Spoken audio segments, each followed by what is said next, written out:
Assalamualaikum warahmatullahi wabarakatuh. Karena ulah jin ifrit, Nabi Sulaiman menikahi gadis berkulit sangat hitam ini. Para ulama tafsir berbeda-beda dalam menafsirkan Al-Quran surat Syad ayat 34. Paling menonjol dan mengundang perbedaan adalah perihal kisah jimat Nabi Sulaiman alaihissalam. Dalam kisah itu disebutkan bahwa setelah jin sukses mencuri jimat Nabi Sulaiman, maka jin menggagahi semua istri sang Nabi selama 40 hari. Kisah ini disebutkan dalam beberapa literatur tafsir, tatkala memasuki pembahasan tentang apa yang dimaksud dengan fitnah, ujian yang Allah SWT sebutkan dalam firman-Nya. Artinya, sungguh kami telah menguji Sulaiman dan kami letakkan sebuah jasa di atas singgasananya. Kemudian dia bertaubat. Surat Shad 38-34. Syekh Muhammad bin Sholih Asyawi dalam kitabnya An-Nafahat Al-Makiyah menafsirkan ayat ini sebagai berikut. Dan sesungguhnya kami telah menguji Sulaiman. Kami telah mencobanya dengan suatu ujian, yaitu kerajaannya dirampas oleh orang lain.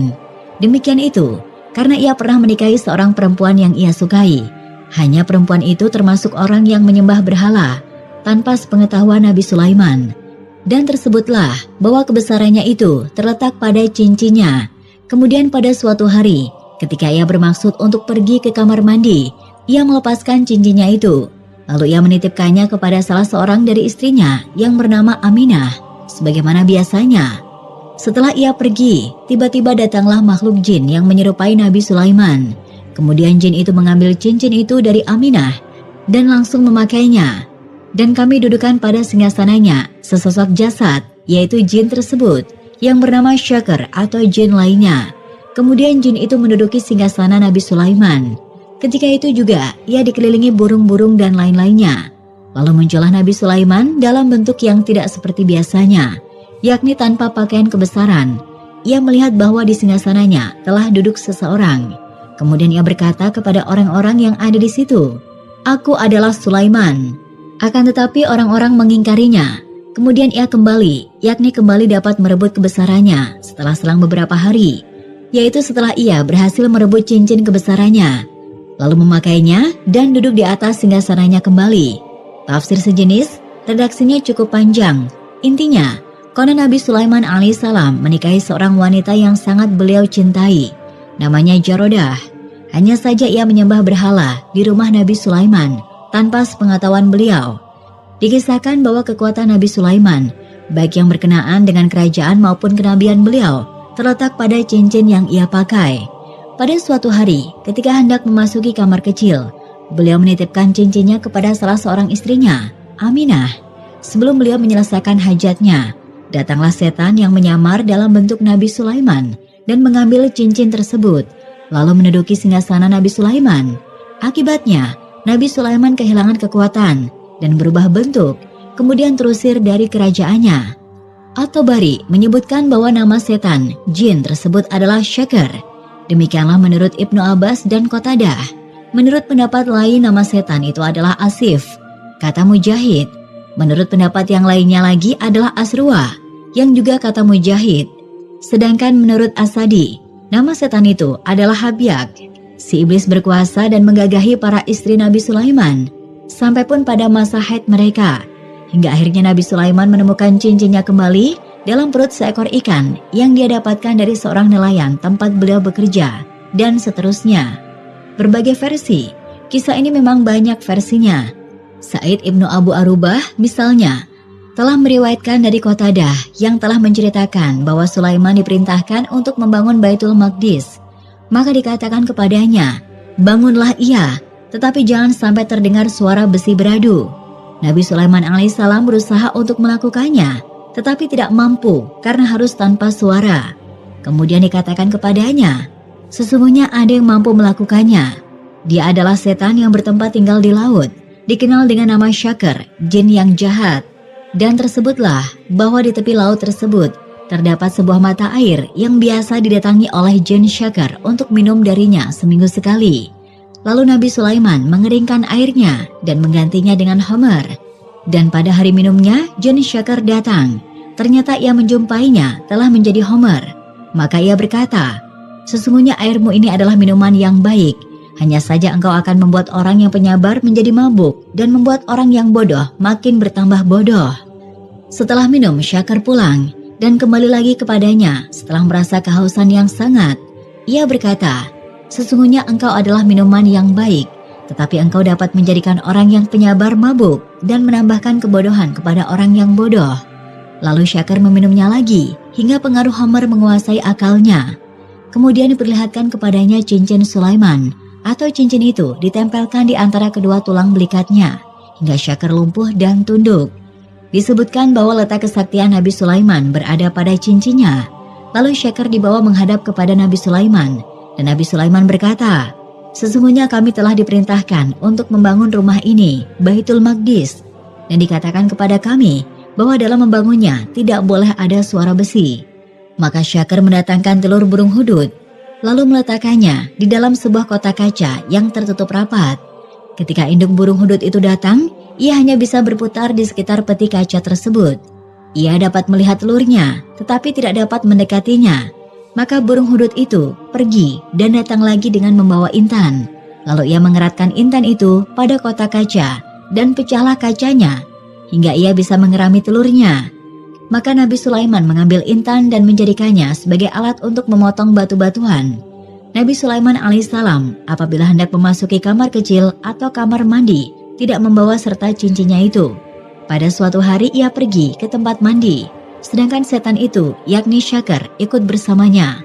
Peristiwa ini terjadi seusai Nabi Sulaiman menggauli salah seorang istrinya.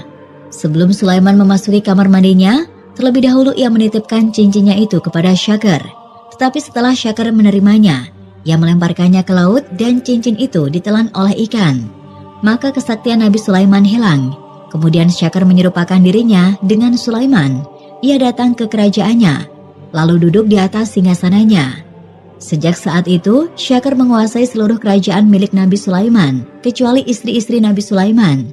Syakir menjalankan roda pemerintahan dan memutuskan peradilan di antara mereka. Tetapi mereka memprotes banyak hal yang telah diputuskannya, hingga mereka mengatakan, sesungguhnya Nabi Allah mendapat cobaan. Di antara mereka, terdapat seorang lelaki yang diserupakan oleh mereka, mempunyai kekuatan yang mirip dengan sahabat Umar ibnul Khattab. Lelaki itu berkata, demi Allah, sungguh aku akan mencobanya. Ia bertanya, hai Nabi Allah. Dia mengira bahwa yang duduk di atas singgasana itu adalah Nabi Sulaiman. Bagaimanakah jika salah seorang dari kami mengalami jenabah di suatu malam yang dingin? Lalu ia meninggalkan mandi jenabah dengan sengaja hingga matahari terbit. Apakah menurut pendapatmu ia tidak berdosa? Syakir yang menyerupai dirinya dengan Nabi Sulaiman menjawab, tidak. Ketika Syakir dalam keadaan demikian, selama 40 hari, tiba-tiba Nabi Sulaiman menemukan cincinnya di dalam perut seekor ikan. Lalu ia datang. Tiada jin dan tiada pula burung yang bersua dengannya, melainkan bersujud hormat kepadanya. Hingga sampailah ia ke kerajaannya tempat mereka berada. Dan kami jadikan di atas singgasananya sesosok tubuh. Syot 34. Tubuh tersebut tiada lain kecuali jin Syakir yang jahat itu. As-Sadi mengatakan sehubungan dengan makna firman-Nya, dan sesungguhnya kami telah menguji Sulaiman, Syot 34, yakni kami uji dia dengan cara seperti yang disebutkan firman berikutnya, dan kami jadikan di atas singgasananya sesosok tubuh, Syot 34, bahwa dia adalah setan yang didudukan di atas singgasananya selama 40 hari. Disebutkan bahwa Nabi Sulaiman alaihissalam mempunyai 100 orang istri, dan di antaranya ada seorang istri yang dikenal dengan nama Jarodah, yang paling dicintainya dan paling dipercaya olehnya di antara semua istri-istrinya. Tersebutlah apabila Sulaiman hendak melakukan sesuatu yang mengakibatkan dirinya berjenabah atau hendak membuang hajatnya, terlebih dahulu ia menanggalkan cincinnya. Maka tiada seorang pun yang dipercaya olehnya selain Jarodah, istri tersayangnya itu. Ia menitipkan cincinnya itu kepadanya di suatu hari. Lalu ia masuk ke tempat buang air. Tidak lama kemudian muncullah setan yang menyerupakan diri seperti dia. Lalu setan itu berkata, kemarikanlah cincinku. Jarodah menyerahkan cincin tersebut kepadanya. Selanjutnya setan itu datang ke kerajaan Nabi Sulaiman, lalu duduk di atas tempat duduk Nabi Sulaiman. Sesudah itu Nabi Sulaiman keluar dari tempat buang airnya, lalu meminta kepada istrinya Jarodah untuk menyerahkan cincinnya itu. Maka istrinya menjawab, bukankah engkau telah mengambilnya tadi? Nabi Sulaiman berkata, belum, Sejak saat itu, Nabi Sulaiman pergi, seakan-akan seperti layang-layang yang putus tanpa tujuan, sedangkan setan itu tinggal selama 40 hari, memerintah kerajaannya dan memutuskan perkara di antara manusia. Orang-orang mengingkari keputusan-keputusan hukumnya, maka ahli Qura Bani Israel berkumpul bersama ulamanya. Setelah itu mereka mendatangi istri-istri Nabi Sulaiman dan mengatakan kepada mereka, "Sesungguhnya kami mengingkari sepak terjang orang ini. Jika memang Nabi Sulaiman telah kehilangan akal sehatnya, maka kami tidak akan mau menerima semua keputusannya." Mendengar berita itu, semua istri Nabi Sulaiman menangis. Mereka pergi mendatangi Sulaiman dengan jalan kaki. Setelah sampai di hadapannya, mereka memandangnya dengan pandangan yang teliti. Kemudian mereka membuka kitab Taurat dan membacanya. Maka dengan serta-merta, setan itu terpental ke udara dan jatuh di halaman istana. Sedangkan cincin Sulaiman berada di tangannya. Kemudian ia terbang jauh dan pergi ke laut.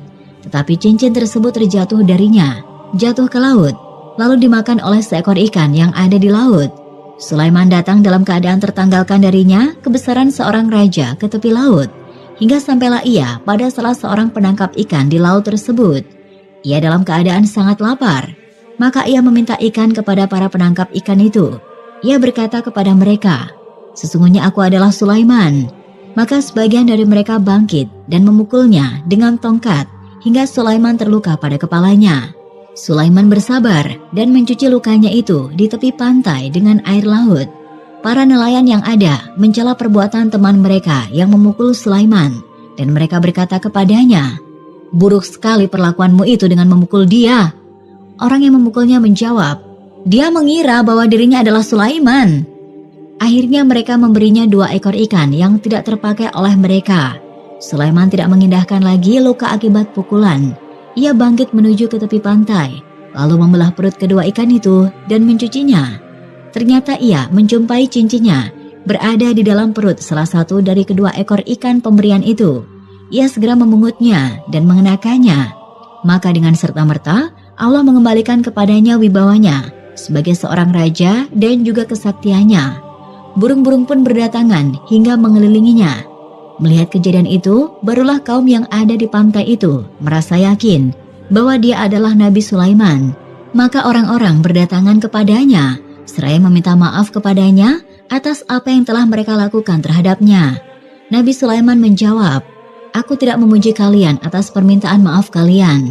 Tidak pula aku mencela apa yang telah kalian lakukan terhadapku, karena sesungguhnya peristiwa tersebut merupakan suatu perkara yang telah terjadi." Sulaiman alaihissalam berangkat hingga datang ke kerajaannya. Lalu ia memerintahkan agar setan tersebut ditangkap.